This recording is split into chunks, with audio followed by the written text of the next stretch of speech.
नमस्कार दोस्तों, स्वागत है आप सभी का हमारे YouTube चैनल पर। दोस्तों, अपने पार्ट 1 में प्राचीन भारत के इतिहास में मैंने आपको मगध साम्राज्य का इतिहास शुरू किया था, मगर कमेंट्स में और व्हाट्सएप पे मुझे स्टूडेंट्स के काफ़ी मैसेज मिल रहे हैं।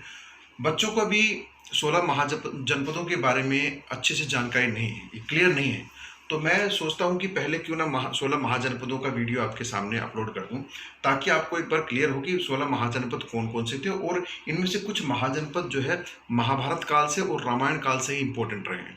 तो मैं उन चीज़ों पर भी थोड़ा प्रकाश डालता रहूँगा। देखिए, 16 महाजनपद उत्तर वैदिक काल के बाद में, जब रामायण महाभारत के बाद हस्तिनापुर इंद्रप्रस्थ जब सब जो है आपस में लड़ करके जो है कौरव पांडवों की लड़ाई के बाद में जब उत्तर वैदिक काल समाप्त हो गया था, तो पूरा उत्तरी भारत और मध्य भारत में बहुत सारे महाजनपदों का उदय हुआ। ये मैंने अपनी पहली वीडियो में भी आपको बताया था। अब वो जो 16 महाजनपद थे, उनमें भी कुछ खास बात है जो आसानी से आपको लर्न करने के लिए मैं यहाँ आपको बताता हूँ। देखिए, 16 महाजनपदों में 3 महाजनपद जो थे वो तो बिहार और झारखंड के क्षेत्र में थे, अंग, मगध और वज्जी। ये 3 जो महाजनपद हैं, ये आज के वर्तमान के बिहार और झारखंड क्षेत्र में थे। आप यहाँ मैप में आइए और इधर ज़रा थोड़ा ध्यान से देखिए। आज ये जो हमारा एरिया है, ये आपको मालूम है कि ये हमारा जो एरिया है, ये बिहार और ऊपर बिहार है और नीचे झारखंड है। तो ये 3 जो महाजनपद हैं, सबसे उत्तर में वज्जी है, फिर ये उत्तर पूर्व दिशा में अंग है और नीचे दक्षिण में मगध। तो ये पूरा जो क्षेत्र है, ये 3 महाजनपदों में बटा हुआ था, वज्जी, अंग और मगध। तो 3 महाजनपद तो हमारे बिहार झारखंड एरिया में होगी। राजधानी चंपा थी। और जो हमारा ये जो क्षेत्र है, अंग क्षेत्र जो है हमारा, ये हमारा भागलपुर मुंगेर के क्षेत्र, बिहार के भागलपुर और मुंगेर का जो क्षेत्र है, भागलपुर, बिहार में भागलपुर मुंगेर का जो क्षेत्र है बिहार, ये क्षेत्र जो है प्राचीन समय में या 16 जनपदों के टाइम पर अंग जो था वो इस एरिया में लोकेटेड था। अब मगध, मगध की राजधानी क्या थी? मगध की राजधानी गृहब्रज थी पहले, फिर राजगृह हुई और पाटलिपुत्र हुई। मगध जो है ये कहाँ पर स्थापित था? मगध आज के पटना और गया के क्षेत्र में। कहाँ पर स्थापित था दोस्तों? पटना और गया के मध्य का जो फैला हुआ क्षेत्र है वो मगध साम्राज्य के अंतर्गत आता था। वज्जी, वज्जी की राजधानी वैशाली और इसकी प्राचीन राजधानी मिथिला थी। दोस्तों, मिथिला में मैंने यहाँ पे लिखा सीता, जनक। देखिए, रामायण काल में आपने पढ़ा होगा कि माता सीता जो थी वो जनक की पुत्री थी, और ये जनक कहाँ के राजा थे? ये मिथिला के राजा थे। यही मिथिला, प्राचीन समय में जो मिथिला था वो बाद में जाके क्या बन गया? वैशाली बन गया। और ये बाद में 16 महाजनपदों के समय वज्जी साम्राज्य के अंतर्गत आता था और ये उनकी राजधानी बन गया था। तो ये जो क्षेत्र है आज का, अगर हम कंपेयर करें तो वज्जी कहाँ पड़ता है? वज्जी दरभंगा, बिहार का जो दरभंगा क्षेत्र है, दरभंगा जो बिहार का क्षेत्र है, उसके आसपास के क्षेत्र को मिथिला कहते हैं। ठीक है, तो ये 3 तो हमारे बिहार के क्षेत्र में हो गए। अब बाकी के ये 8 जो यहाँ पे मैंने दिए हुए हैं शुरू में, यूपी, हमारा जो उत्तर प्रदेश है, आज के उत्तर प्रदेश में ये जो 8 मैंने महाजनपद दिए हुए हैं, ये यहाँ पे देखिए इधर मैप में, ये 8 मुख्य जो महाजनपद थे ये यूपी क्षेत्र में। यूपी कहाँ से कहाँ तक है? देखिए, यहाँ पे अगर हम उत्तराखंड को अलग कर दें तो यहाँ से यूपी शुरू होता है, हरियाणा के बॉर्डर से लगते हुए, फिर नीचे राजस्थान और मध्य प्रदेश से ऐसे पूरा जो है ऐसे पूरा बिहार से सटा हुआ है। तो ये 8 महाजनपद कौन कौन से थे जो यूपी क्षेत्र में फैले हुए थे? देखिए, काशी, वाराणसी इसकी राजधानी थी, और काशी जो है वाराणसी के आसपास का जो क्षेत्र काशी, उसके बाद वत्स, कौशाम्बी, कौशाम्बी के आसपास का क्षेत्र। वत्स कहाँ पर है दोस्तों? ये भी यूपी में, इलाहाबाद के आसपास के क्षेत्र को बोलते हैं। देखिए, इलाहाबाद, इलाहाबाद को प्रयागराज, इसका नाम बदल दिया गया ना अभी, प्रयागराज के आसपास के क्षेत्र जो था वो वत्स साम्राज्य के अंतर्गत आता था या महाजनपद के अंदर आता था। कौशल, कौशल की राजधानी श्रावस्ती। प्राचीन अयोध्या, देखिए ये जो कौशल, मैंने अपने पहले वीडियो में भी आपको बताया था, कौशल की राजधानी प्राचीन समय में यह अयोध्या क्षेत्र था, जहां भगवान राम का जन्म हुआ और जहां उन्होंने अपना साम्राज्य किया, अपना शासन किया। तो ये जो कौशल है, इसकी एक इम्पोर्टेंस और भी है कि ये जो कौशल नगरी है, यहाँ बिंबिसार ने अपने साम्राज्यिक विस्तार के समय कौशला देवी से विवाह किया था। मैंने आपको बताया था मगध साम्राज्य का वीडियो में, जब मैंने आपको बिंबिसार के बारे में बताया तो मैंने बताया था। चलिए, मल्ल, अब अगला मल्ल जो है ये कुशावती, कुशावती या कुशीनारा क्षेत्र में मल्ल, बिहार से बिल्कुल, देखिए ये बिहार जो देखिए यहाँ बिहार के यहाँ बिल्कुल सटा हुआ जो है गोरखपुर क्षेत्र है, और गोरखपुर क्षेत्र के आगे इधर अगर जाएंगे तो यहाँ पर जो है मल्ल है, ये मल्ल का क्षेत्र है। ये मल्ल वही क्षेत्र है दोस्तों, मल्ल की राजधानी कुशावती या कुशीनारा। देखिए वही कुशीनारा क्षेत्र है जहाँ पर गौतम बुद्ध की मृत्यु हुई थी। पावा में उनको भोज दिया गया था और उनकी तबीयत खराब होने के बाद में वो कुशीनारा में जाकर उनको महापरिनिर्वाण प्राप्त हुआ था, यानी कि उन्होंने अपना देह छोड़ करके, सांसारिक देह छोड़ करके, और वो जो है एटर्निटी पावर में जो है समा गए थे, यानी अपना उन्होंने परित्याग कर दिया था जीवन का और वो उनकी डेथ हो गई थी। तो ये मल्ल वही कुशीनारा है जहाँ गौतम बुद्ध का की डेथ हुई थी। उसके बाद पांचाल, देखिए पांचाली के बारे में आपने महाभारत में, पांचाली सबको पता है पांचाली कौन थी, ठीक है, पांडवों की पत्नी। तो वो पांचाल महाजनपद की ही रहने वाली थी, राजकुमारी थी मतलब, और उनकी शादी कहाँ हुई थी? उनकी शादी पांडवों में हुई थी। उसकी राजधानी क्या थी? अहिछत्र। इसके बाद चेदी, देखिए चेदी वंश के बारे में भी एक, ये भी यूपी का एक क्षेत्र है, इसकी राजधानी थी शक्तिमती। और ये जो बुंदेलखंड का एक क्षेत्र है, देखिए ये जो हमारा यूपी का जो मध्य प्रदेश के पास में ये सटा हुआ जो क्षेत्र है, इसको ये पूरा चेदी, अभी उसको हम बुंदेलखंड एरिया बोलते हैं। तो बुंदेलखंड का जो ये पूरा एरिया ये चेदी साम्राज्य के अंतर्गत आता था, यानी महाजनपद के अंदर आता था। और चेदी साम्राज्य के बारे में एक जानने वाली बात यह है कि इसी में राजा शिशुपाल हुए थे। राजा शिशुपाल, आपने जो कृष्ण लीला देखी होगी, आपने महाभारत देखी होगी, तो शिशुपाल के बारे में भी पढ़ा होगा। ये भी उसमें एक कैरेक्टर था जिसमें भगवान श्री कृष्ण ने जो है इनको जो है ना मृत्यु प्रदान की थी, इनकी हत्या की थी। उसके बाद सूरसेन, ये मथुरा में इनकी राजधानी थी। और राजा कंस का शासन यहाँ पे था मथुरा में, भगवान श्री कृष्ण के मामा कंस, और इनको कंस को जो है भगवान श्री कृष्ण ने मारा था। तो ये देखिए, ये यहाँ पे देखेंगे आप, तो ये है सूरसेन, ठीक है। और यहाँ इसकी राजधानी क्या थी? मथुरा, जहाँ के राजा कंस थे। इसके बाद कुरु, दिल्ली और हरियाणा, ये देखिए ये हरियाणा का क्षेत्र है और यहाँ दिल्ली है, ये देखिए ऐसे हरियाणा है और यहाँ ये दिल्ली पड़ती है। तो यहाँ पे कुरुक्षेत्र है, ये दिल्ली है, और ऊपर यहाँ जाएंगे तो कुरुक्षेत्र है। यहाँ पे आपको पता होगा अंबाला, कुरुक्षेत्र, पानीपत, ये सारा क्षेत्र है। तो ये जो कुरु जो है, कुरुक्षेत्र पहले क्या कहलाता है? कुरु। और यही कुरुक्षेत्र में महाभारत हुई थी, जो 18 दिन तक जो महाभारत का युद्ध हुआ था यही कुरुक्षेत्र में हुआ था। तो कुरुकुल जो था, उन्होंने यहाँ पे अपना, कुरु वंश की राजधानी क्या थी? इंद्रप्रस्थ, जो प्राचीन हस्तिनापुर थी, पांडवों की, कौरवों की, यहीं पर शासन चलता था, ठीक है। महाभारत जो है यहीं पे हुई थी, इंद्रप्रस्थ में इनकी राजधानी थी। इसके अलावा ये तो सारे यूपी के क्षेत्र में हो गए। अब यूपी के 8 तो ये हो गए और 3 ये। अब आगे देखते हैं राजस्थान में जयपुर को पहले विराटनगर बोलते हैं दोस्तों। तो विराटनगर राजधानी थी किसकी? मत्स्य। ये देखिए यहाँ राजस्थान के क्षेत्र में ये जो भरतपुर और जयपुर के, यहाँ पर भरतपुर है, हरियाणा से लगा हुआ, यहाँ पे भरतपुर है और यहाँ पर जयपुर है। तो जयपुर और भरतपुर के क्षेत्र को मत्स्य साम्राज्य जो है का शासन था, और इनकी राजधानी क्या थी? विराटनगर, जो बाद में क्या बन गया? जयपुर, ठीक है। सवाई राजा जयसिंह ने इस जयपुर को बसाया था, ठीक है। इसके बाद अश्मक, दक्षिण भारत में जब जाएं तो सबसे दूरतर जो दक्षिण भारत का जो महाजनपद था, जो आंध्र प्रदेश में था। कहाँ पर था? आंध्र प्रदेश में। देखिए यहाँ पर ऊपर जो गोदावरी नदी है, नीचे जो है कृष्णा नदी है। तो गोदावरी कृष्णा दोनों के मध्य में आंध्र प्रदेश के क्षेत्र में, ये यहाँ पे आंध्र प्रदेश है, ठीक है। तो यहाँ पर अश्मक, सबसे दूरवर्ती दक्षिण भारत का जो है ये एक यहाँ पर हो गया, जिसकी राजधानी क्या थी? पाटन। तो एक ये हो गया महाजनपद। इसके बाद बहुत ही महत्वपूर्ण अवंती।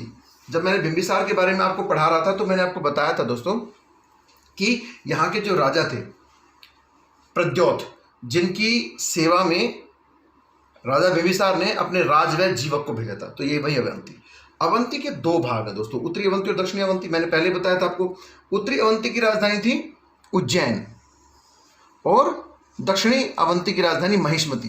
देखिए ये महिष्मती का नाम सुन के आपको एक मूवी की याद आ गई होगी, आपने बाहुबली मूवी देखी होगी, उसमें महिष्मती के बारे में भी, उसमें भी जिक्र हुआ है। तो ये यही महिष्मती है और इनका पूरा साम्राज्य यहाँ समुद्र किनारे तक फैला हुआ था। और यहाँ सिंगल देश यानी कि श्रीलंका से जब शादी करके बाहुबली जो है वो देवसेना को लेके आता है, तो वो यहीं समुद्र के किनारे से यहाँ अपनी महिष्मती साम्राज्य में लेकर आता है। तो ये वही महिष्मती है, अवंती साम्राज्य की राजधानी। इसके अलावा भारत के, ये तो सब इंडियन टेरिटरी के अंदर हो गया। अब इंडिया से बाहर यानी जो अफगानिस्तान का एरिया है, पहले देखो दोस्तों ये जो पाकिस्तान का एरिया, ये मैंने इंडिया के मैप में ही कवर किया है, क्योंकि आज़ादी से पहले प्राचीन जो भारत था उसमें पाकिस्तान हमारा ही हिस्सा था। तो यहाँ तक हमारा साम्राज्य फैला था। इसके दूर, इसके बाहर भी अफगानिस्तान का भी जो कुछ क्षेत्र था, कम्बोज और गंधार का जो क्षेत्र था, वो भी हमारे ही भारत के प्रशासन के अंदर भी आता था। तो इसमें दो मुख्य महाजनपद थे, कंबोज और गंधार। अच्छा, गंधार के बारे में क्या आपको गांधार नाम सुनने के बाद में कुछ तो जरूर याद आया होगा, आपने अगर महाभारत देखी है तो। गांधारी, गांधारी कुछ याद आ रहा है दोस्तों? कौन थी गांधारी? जी, धृतराष्ट्र की पत्नी थी। अंधे धृतराष्ट्र जी, पांडु के छोटे भाई, बड़े भाई, जिन्होंने जो है, जिनके पुत्र दुर्योधन और 99 अन्य पुत्रों ने पांडवों के साथ लड़ाई लड़ी। तो ये गांधारी कहां से थी? वैवाहिक संबंध थे किनके? कौरवों के और गांधार साम्राज्य के वैवाहिक संबंध स्थापित हुए।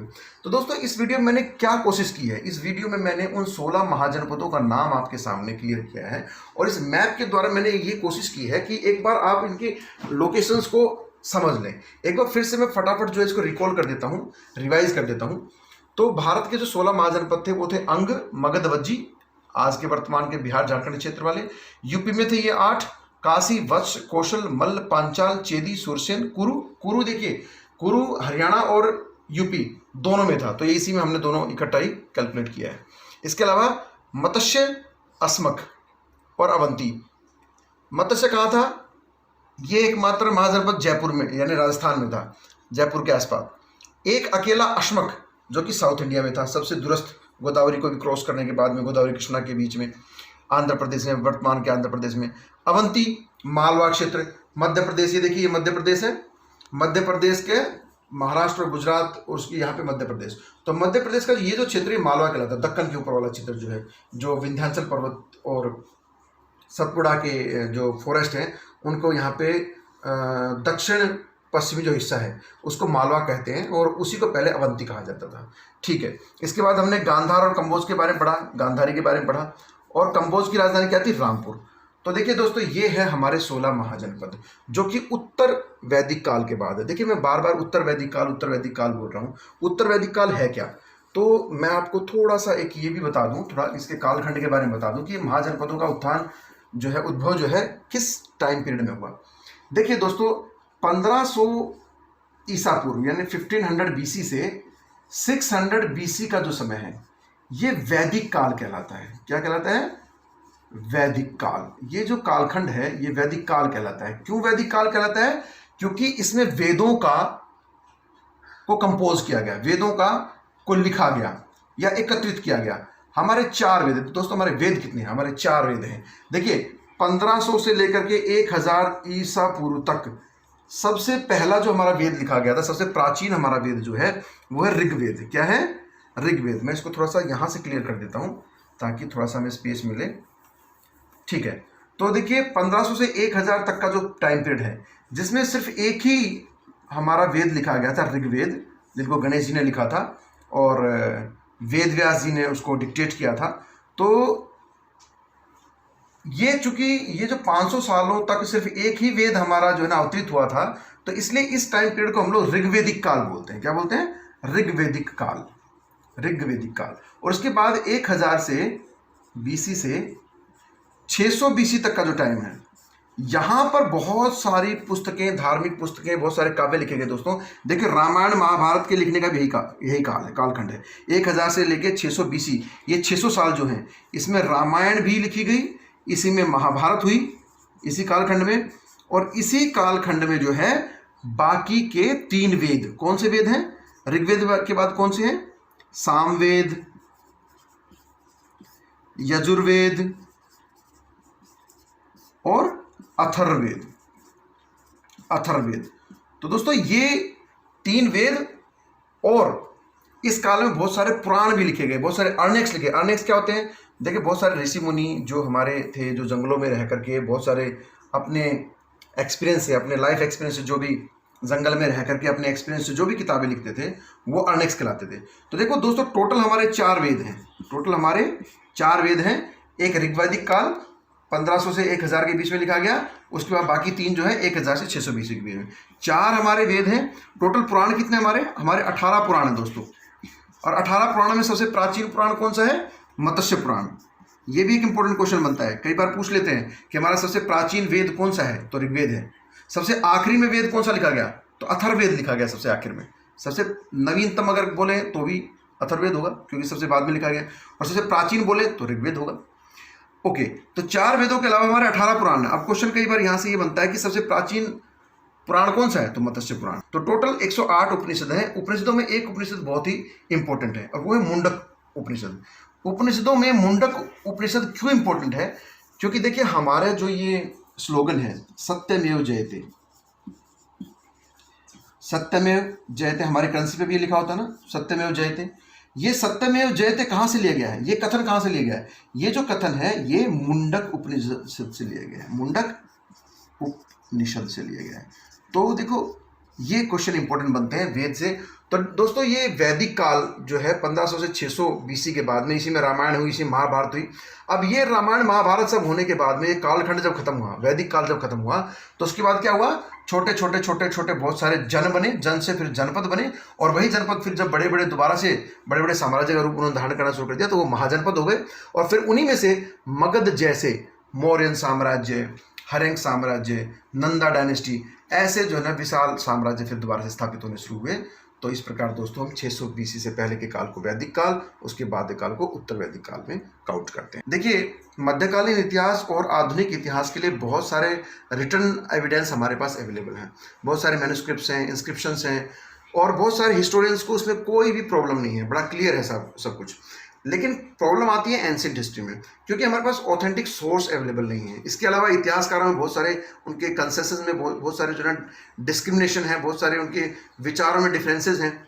तो उनके कुछ इंस्क्रिप्शंस या जो मैन्युस्क्रिप्ट्स थी वो उनके कुछ लेटर्स लॉस्ट होने के कारण, या उसको अच्छे से डेसिफर नहीं कर पाने के कारण, या इतिहासकारों में मतभेद होने के कारण बहुत सारी प्रॉब्लम्स क्रिएट हो जाती हैं एंशिएंट हिस्ट्री में। एविडेंस कम है, ये तो बात सत्य है।